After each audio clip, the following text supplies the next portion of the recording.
नमस्कार सबैजनालाई। आज चाहिँ म मलेसियाको हिन्दुस्तान मन्दिर बातुकेबाट हजुरहरूलाई रमाइलो दृश्य देखाउने कोसिस गरिरहेको छु र यहाँ चाहिँ अद्भुत क्षमता र प्राकृतिक स्वरूप बनेको गुफाहरू र मूर्तिहरू पनि हजुरहरूलाई देखाउन चाहन्छु र यसैगरी मेरो फेसबुक मार्फत भिडियो हेर्नुहुने सम्पूर्ण मेरो प्यारो शुभचिन्तक आफन्तजन इष्टमित्रहरूलाई धेरै धेरै धन्यवाद पनि दिन चाहन्छु र मिठो सम्झना पनि दिन चाहन्छु।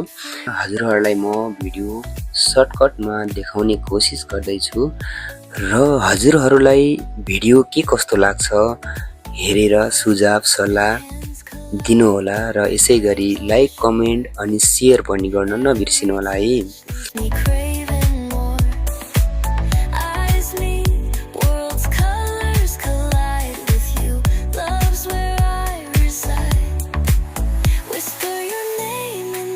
यसैगरी हाम्रो घुम्ने कार्यक्रम चाहिँ एकदम रोचक भइरहेको छ भने मेरो साथमा हुनुहुन्छ हाम्रो साथी चन्द्र तामाङ हुनुहुन्छ, हात हलाउँदै हुनुहुन्छ र यसैगरी आदरणीय दाई सोनम दाई हुनुहुन्छ र यसैगरी मेरो प्यारो सोल्टी इन्द्र तामाङ पनि हुनुहुन्छ। पुन्टे ब्याग बोकेर फन घुम्दै हुनुहुन्छ, जस रमाइलो छ र यसैगरी हामी चाहिँ अब गुफातिर प्रवेश गर्दैछौँ।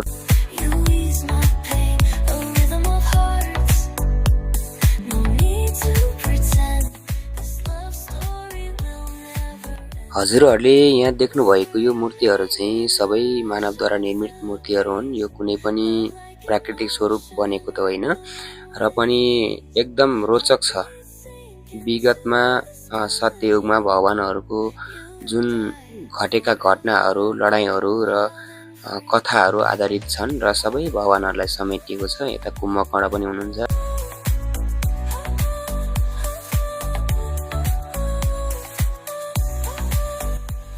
यसैगरी रामले सीतालाई ढुङ्गामा राखेर भगाउँदै गरेको दृश्य पनि हेर्न सक्छौँ र लास्टमा चाहिँ हनुमानले यहाँ धेरै कुराहरू सिकाउँदै हुनुहुन्छ।